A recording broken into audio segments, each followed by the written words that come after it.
They said my foster kids were too loud to live here, that their laughter, their games didn't fit the neighborhood vibe. But what the HOA didn't know was just how far I'd go for these children, kids who had already lost too much.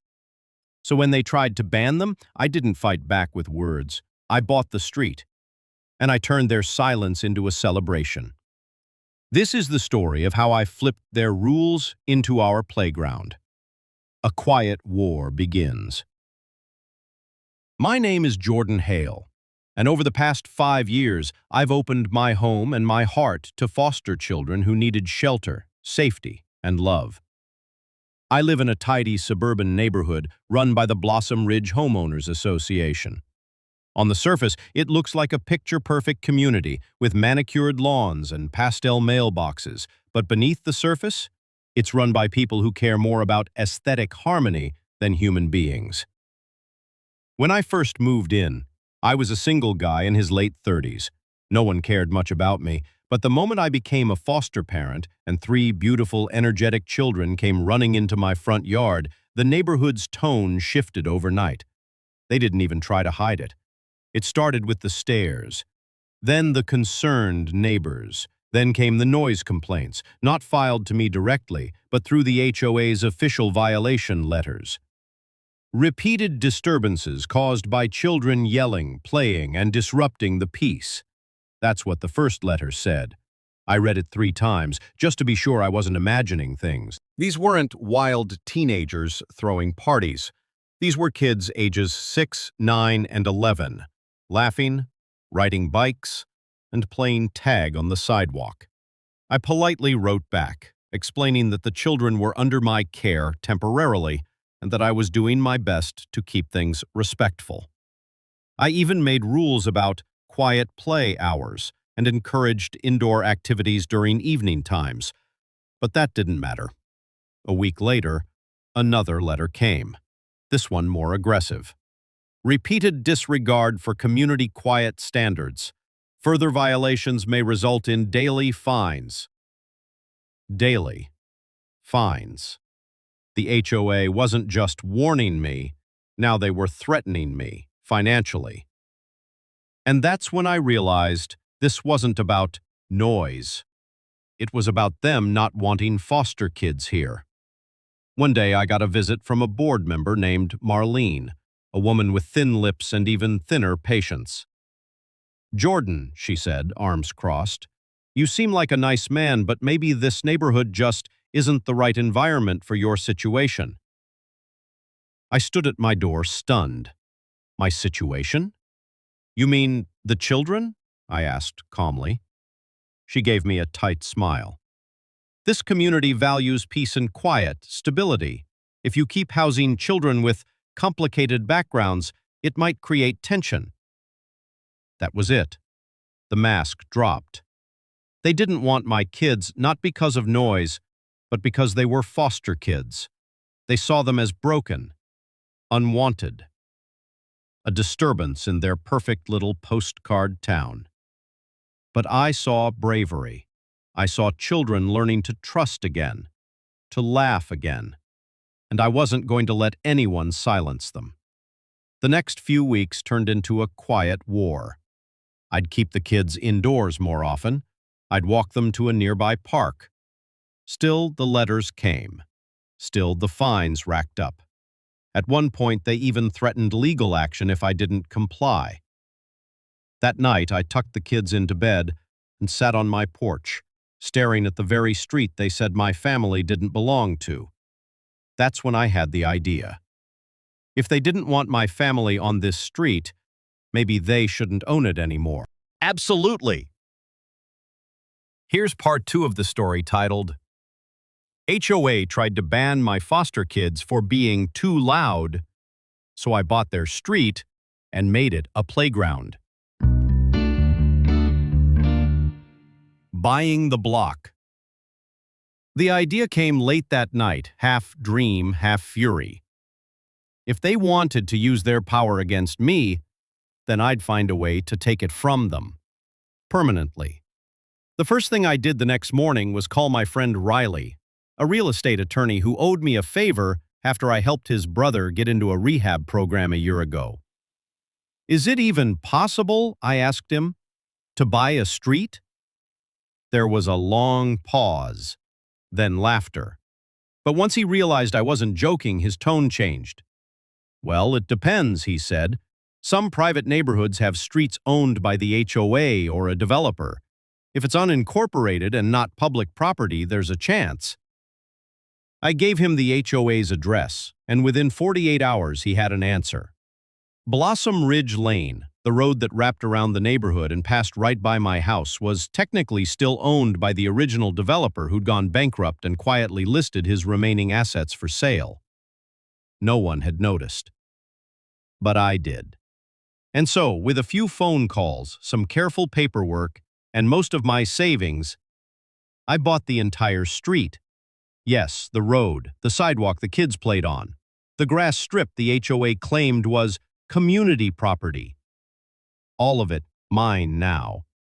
When the paperwork went through, Riley said, "I've done a lot of deals in my life, Jordan, but this might be the pettiest power move I've ever seen, and I love it." I didn't just love it. I needed it. Because it wasn't just about getting even, it was about protecting these kids, letting them know that they belonged. So I had a new sign made, not a big one, just enough to make a point. It read, "Welcome to Hale Way. Private property. Children welcome." I put it right at the edge of the newly purchased lane. HOA members drove past it the next morning like someone had declared war. I guess I had. Within 24 hours, I got a letter from Marlene, this time hand-delivered. "We are deeply concerned about recent changes to property rights involving Blossom Ridge Lane. You are hereby requested to attend a board meeting immediately." I showed up, calm, collected, in a button-down shirt like I was going to church. The board was waiting for me at the HOA clubhouse. Marlene looked like she'd bitten into a lemon. "You can't just take over public roads," she snapped.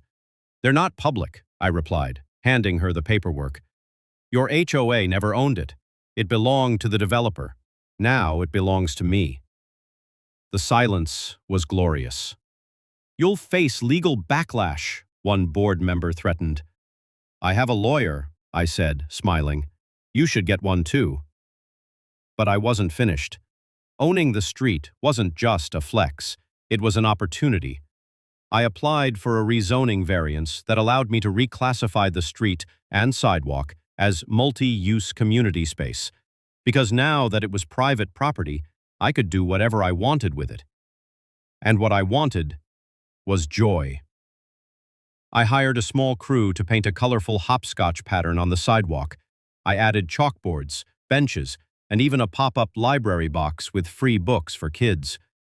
I got local artists to paint a mural on the old retaining wall, bright images of families, flowers, and quotes like, "Every child deserves laughter." And most of all, I let the kids play. No fear, no rules that told them their joy was too loud. It wasn't long before neighbors started noticing. First, the ones who'd always been quietly supportive, but too afraid to speak out. Then families who had stayed indoors began coming out. A few even brought their own kids. The street became alive again, and the HOA, they were stuck. They couldn't find me. They couldn't order me to stop, because I owned the land they were trying to control. But I wasn't interested in revenge anymore. I was interested in rebuilding something better. So I held a block party. Barbecue, face painting, a bounce house. I even brought in a musician to play guitar. Neighbors came, kids played, and the foster children? They ran free, laughing without fear for the first time in weeks. It was no longer Blossom Ridge Lane. It was Hale Way, and it belonged to all of us. Here is part 3 of the story titled, "HOA tried to ban my foster kids for being too loud, so I bought their street and made it a playground." The smear campaign. For a while, it felt like we had won. The kids were thriving, laughing, building chalk castles, racing toy scooters across the smooth stretch of Hale Way. Parents who once hid behind blinds now joined us on the curb, sharing lemonade and stories. Something had shifted in the neighborhood. It had become human again. But I should have known Marlene and her HOA cronies weren't done. They couldn't control the road anymore, but they still had power, and they were going to use it in the most toxic way possible. It started small. A neighbor I barely knew approached me in the grocery store. "Hey Jordan, is it true the kids you have aren't even yours?" I froze. "What do you mean?" I heard some things about your background and those kids. People are saying stuff." I didn't say a word, but my blood boiled all the way home. Within days, more signs appeared, not physical signs, rumors, that I was unstable, that the kids were unsupervised, that there was inappropriate noise, and safety concerns. One anonymous post on the neighborhood app even hinted that I was a risk to children. I was stunned and heartbroken. I met with Riley again. "Can we sue for defamation?" I asked. He sighed. "Maybe, but proving who posted anonymous comments and that they caused actual damage, it's tough." That's when I realized this wasn't a legal battle anymore. This was a moral one, a battle of perception, of dignity. And I wasn't about to let anyone question my family. Then came the letter. A child services worker named Lydia showed up at my house, holding a clipboard and wearing a tight smile. "We received a complaint," she said. "It's likely nothing, but we do have to check it out." I felt my knees weaken. The kids watched from the living room window, their eyes wide. I invited her in. She checked the rooms. She talked to the kids. She examined their artwork on the fridge, the carefully labeled medicine drawer, the photo album stacked beside the couch. After an hour, she stood up. "Mr. Hale," she said, "this is one of the most loving foster homes I've ever seen. I'm sorry you had to go through this." I nodded, holding back the mix of relief and fury flooding my chest. Someone had tried to take away my children. Someone had tried to destroy everything. I knew who was behind it: Marlene. And now, it was time for the final move, but not revenge. Not anymore. This was about truth. I organized something that had never happened in our neighborhood before: the Hale Way Family Day. I designed flyers and handed them out myself, door to door. Open street, open hearts. Come see the joy of our neighborhood, no politics, just people. I even invited the mayor's office, and yes, local news. If the HOA wanted to operate in the shadows, I'd bring their darkness into the light. The day arrived warm and breezy. Kids ran relay races, parents grilled hot dogs. I gave a short speech near the hopscotch mural. This street used to belong to a developer. Now it belongs to us, not just on paper, but in spirit. I don't care where your kids come from, or whether you rent or own, or what language you speak at home. If you live here, you matter. That night the news clip aired. One man turns HOA war into a community renaissance. It went viral. Suddenly I was flooded with messages from across the state, people in other HOAs who'd faced discrimination, overreach, and fear. They called me a hero. I wasn't a hero. I was just a dad who'd had enough. And then it happened. 2 weeks later, a notice appeared in my mailbox. Marlene Whitaker has resigned as HOA president effective immediately. A quiet victory, but a massive one. The board shifted. The bylaws were quietly amended.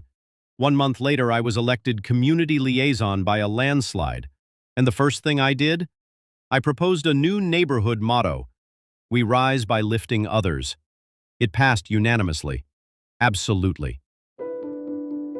Here is part 4 of the story titled, "HOA tried to ban my foster kids for being too loud, so I bought their street and made it a playground."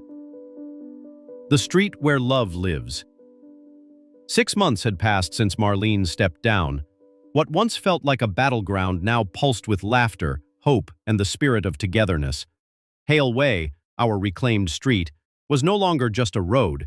It was a symbol of resistance, of love, of the belief that every child deserves to belong. I still remember the moment it hit me. One late afternoon, I was watering the flower beds near the sidewalk while the kids zoomed by on their bikes. Lucy, my quietest foster daughter, stopped beside me. "Mr. Hale," she said, clutching her sketchbook, "can we name the street something else?" I looked at her, puzzled. "What do you mean?" She opened her book and showed me a drawing our house, the trees, the kids playing, and a banner flying over it that read, "The Street Where Love Lives." It nearly broke me, but in the best way. Building something bigger. With the HOA's grip loosened, the neighborhood became a place of innovation. A few parents who had always felt excluded started planting a community garden near the cul-de-sac. Others built a little free library outside their gate. And every Sunday, like clockwork, we held Sunset Sings, a tradition where neighbors brought out guitars, sang folk songs, and let the kids perform impromptu skits. The same street that once echoed with complaints now rang with applause.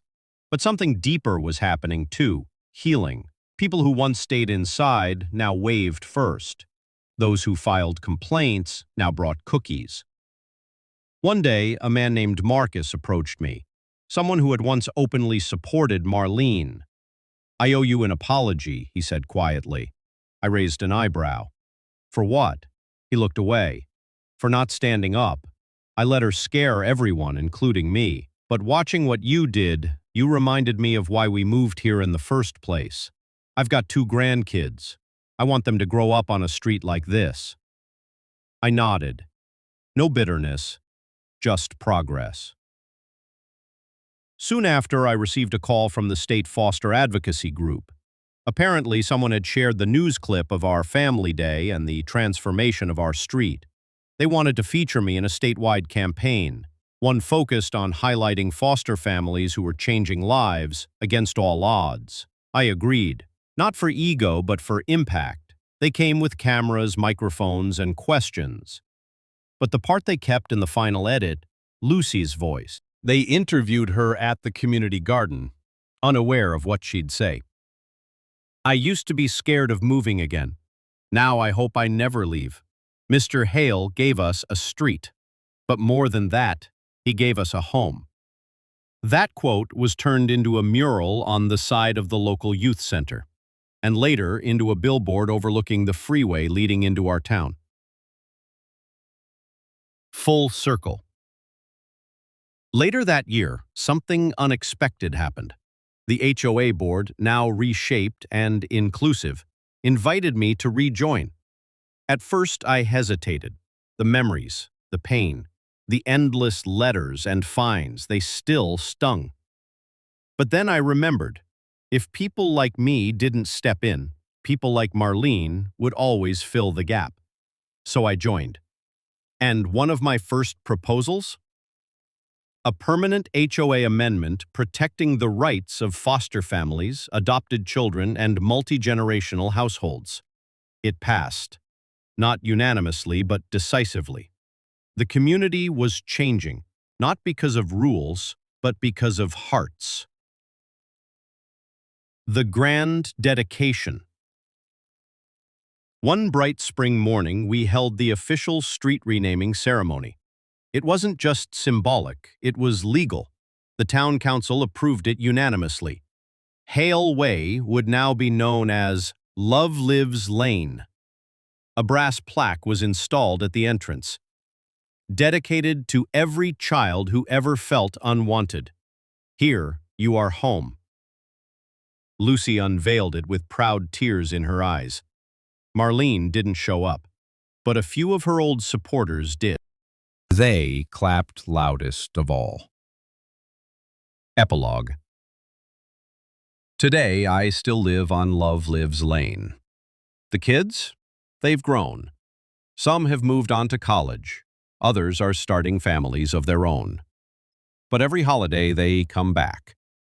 Because this street isn't just concrete and paint. It's the proof that even in the most hostile places, love can take root. That a single act of defiance, of good trouble, can change everything. that when children are called too loud, maybe the world just needs to listen harder. And maybe, just maybe, rebuild the world around their voices.